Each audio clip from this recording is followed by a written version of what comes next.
Welcome to London's Leicester Square, one of the most iconic centres of cinema in the world. We're here to ask just one very simple question. 2016 at the movies, how was it for you?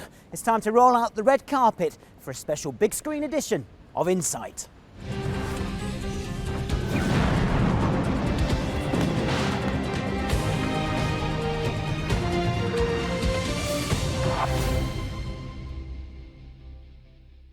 Hello, I'm Steve Hargrave, and you know, over the last 12 months, this very floor has yet again seen countless red carpets rolled out and had the feet of all the biggest celebrities in the world walk all over it to launch their movies. That's why we've brought you here to take a look back at the highs and the lows, the hits and the misses of movies in 2016. And what a year it has been. We'll be looking at the ongoing domination of the huge comic book franchises, from Marvel's ever-expanding cinematic universe to DC's attempts to catch them up. It's also been a huge year for sequels, with many a familiar face returning to try and get nostalgic fans flocking back to the cinemas. But just how successful have they been? And I've been down at the premiere of Rogue One to see how the studios are reintroducing their old money-spinning franchises for a whole new generation. And the good news is I won't be buying just a ticket for one for this edition of Insight. Nope, I'll be joined by two experts who frankly have spent way too much time sitting in a small dark room over the last 12 months staring at a screen. Sharing a large popcorn with me will be Craig Stevens. He's a film expert with an unhealthy addiction to superhero movies. And also with me is Jane Crowther, editor at one of the biggest movie magazines, Total Film. Now, can you believe it's been over 8 years since Robert Downey Jr. first pulled on his Iron Man outfit and changed the face of the superhero movie franchise? And over the last 12 months, you can barely move without a man or a woman in a cape or a mask swooping in to clean up at the box office. We sent Craig along to work out what the rise of the superhero movies meant in 2016. Who's that? You must be new. That is Bruce Wayne. 2016 was a great year if you needed rescuing from the clutches of an evil villain or fighting crime, because frankly you couldn't move for the amount of superheroes flying around trying to help you. Comic books used to be for the nerds and geeks like me. Now they make up a huge part of the movie world's finances, and 2016 was their biggest so far, with 5 out of 10 of the highest grossing films all containing spandex. So Marvel carried on their domination of the genre, with Captain America taking the Avengers along for blockbuster success. But the big story was DC's ongoing attempts to match them. Batman v Superman and Suicide Squad were both high earners, but were massively slated by critics and fans. We're bad guys. It's what we do. But if 2016 has taught us anything, it's that a great comic book name doesn't necessarily guarantee a great comic book movie. Don't get me wrong, studios are still making money, but they'll need to get fans on side if they want their film franchise to run and run. The big curveball this year was the runaway hit of Deadpool, with Ryan Reynolds playing the fast-talking mercenary. Made with a fairly cheap budget of $50 million, the film has now taken around $750 million. But the real battle is yet to come, with DC about to release Wonder Woman and Justice League, and Marvel having their movies planned all the way to the year 2028, with all studios hoping that the comic book movie bubble doesn't burst. So, like them or hate them, I think it's time to accept them. Comic book movies are going to be here for some time to come, and I, for one, am pretty happy about it.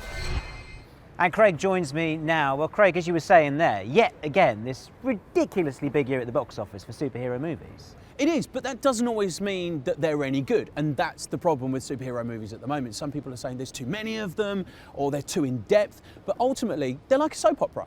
Once you've watched one, you feel like you should have watched the others. You feel like you want to get involved with it, and you feel like you want to put your time into these characters. And once you've done that, you're hooked, because you will always go and see the next instalment. The thing you talked about there, it has almost got quite political in terms of the big studios and the fact that we have Marvel, who have done this massive success in terms of bringing back their franchises, versus DC. I mean, DC have been struggling, haven't they? Yeah, DC made the big mistake of having two of the biggest heroes that they own in their license, putting them into one movie straight off, if you like, and it not working. That's the biggest problem. But you've got to put it in perspective. Marvel have had like 10 years kind of since Iron Man to grow their characters, to develop their characters. Whereas Batman vs Superman, we saw Man of Steel, and we have Christopher Nolan's Batman characters from sort of 8-9 years ago. But put them into one movie now, and we've got no character development. They're just plonked in the middle of a movie, please have a fight. And again, you can't really wish one of them's going to win because you know there's going to be more movies down the line. No one's going to kill off Batman and no one's going to kill off Superman. Now, away from comic book movies, Hollywood's been guilty of having a bit of a nostalgia trip this year, coming up with an endless supply of sequels. And while it's probably nice to see some familiar faces once in a while, some are wondering if movie bosses really have run out of original ideas. Here's Jane with a look at why 2016 was the year of deja vu. Facial recognition got a hit. It's Jason Bourne. Why would it come back now? In 2016, you could have been forgiven for feeling a bit like we've been here before. The best Bridget ever. Hello, Alice. Hollywood, of course, loves a good sequel, and the last 12 months we've seen the return of some very familiar, if slightly older-looking faces.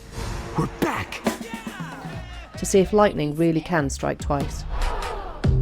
Of course, studios love to get actors to return to roles that we've already paid good money for, and they know we'll enjoy them and return to the cinema to see them again and make them big box office. So this last year saw the return of Bridget Jones after a 14-year gap, and several aborted versions of the script, to a pretty positive response from both fans and critics. She's familiar in a lot of ways, but a lot of time has passed, so it was a new challenge to figure out who she is at this stage in her life. But yeah, she's pretty familiar to me, so it was a lot of fun. He's seen things. He knows things.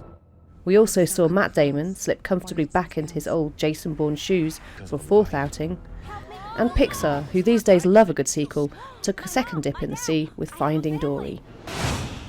I miss them. It seems like an easy win to just repeat a formula, but if 2016 has taught us anything, it's that audience expectation can be high, and some of those sequels have fallen flat on their face. Flash me that beautiful Magnum. Wait, Magnum, now! Zoolander 2 took the super out of supermodel and proved just how difficult recreating that cult film magic can be. And despite its big budget, Alice Through the Looking Glass didn't leave many grinning like a Cheshire cat. It took over 2/3 less than its predecessor. One theory is that audiences have so many different places to get their entertainment now that cinema's not the only place, and film companies need to try a little bit harder and be a little bit smarter. Choose life. Choose Facebook, Twitter, Instagram, and hope that someone, somewhere cares. But with the likes of Trainspotting 2, I want to stay, and I want to fight them. and fifth helpings of both Transformers and Pirates of the Caribbean heading our way, don't be surprised if 2017 gives you a slightly more of a feeling that we've definitely been here before. And Jane joins us now. Jane, it's been a busy year then in the world of sequels for movies. Well, it has, but I don't think it's any more sequelitis than any other year. It's what Hollywood does. If they find something that works, they repeat the formula, and they've done that this year. So would you say that movie companies are a bit guilty of being maybe lazy when it comes to coming up with ideas? It's more of a business model for Hollywood. If it works and it makes them money, then they just do it again and do it bigger and better, and they hope that audiences enjoy seeing the same characters. And there's a certain comfort of going to the cinema and seeing something that you know you like already, and you're not trying out something new that you're going to feel like, oh no, I spent all that money and I paid for parking and my popcorn and I hated it. I actually know I'm going to like it. So it's an easy model, and maybe it's lazy from an artistic point of view, but it's what works in Hollywood. So this year we've seen successes and also quite big failures. What makes, say, Bridget Jones work in terms of box office versus Zoolander, which obviously didn't go down quite so well? Well, Zoolander just seemed, to use your word, lazy. It just repeated the formula but didn't really make it inventive or even funny, which was key for the first film. And also the first film was one of those films that grew with momentum. It wasn't a massive hit originally. It sort of grew with word of mouth, and maybe that sort of had a factor to do with it, whereas Bridget Jones really moved the story on and was really inventive and really tried hard to put Bridget at a certain age, and so the experiences she was having were similar to the audiences that have grown up with her, so I think people really connected to it. And looking ahead to next year, it's not like this is going away, is it? We already know there are No. some huge sequels on the way. Yeah, there's massive films coming up. There's Episode 8 of Star Wars, which everyone's hugely excited about. There's Fast 8. There's a new Transformers. You know, I mean, they're just going to keep on coming. Whilst ever they make money, they'll be produced, and whilst ever there's an audience to see them, and they'll get bums on seats. That's what's going to be coming out of Hollywood. Well, that's your first insight into the movies in 2016. Coming up, I'll be at the Rogue One premiere to look at the return of the big budget franchises, and Jane and Craig will be back to tell us their favourite films from the last 12 months. We'll see you soon.